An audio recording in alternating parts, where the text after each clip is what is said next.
ایک مرتبہ نبی کریم صلی اللہ علیہ وسلم مسجد میں تشریف فرما تھے اور لوگ آپ صلی اللہ علیہ وسلم کے ارد گرد بیٹھے ہوئے تھے کہ 3 آدمی وہاں آئے۔ ان میں سے 2 رسول اللہ کے سامنے پہنچ گئے اور ایک واپس چلا گیا۔ پھر وہ دونوں رسول اللہ کے سامنے کھڑے ہو گئے۔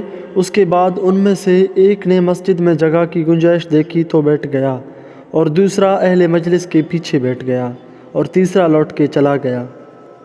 تو جب رسول اللہ اپنی گفتگو سے فارغ ہوئے تو صحابہ رضی اللہ تعالیٰ عنہم سے فرمایا کہ کیا میں تمہیں ان 3 آدمیوں کے بارے میں بتاؤں؟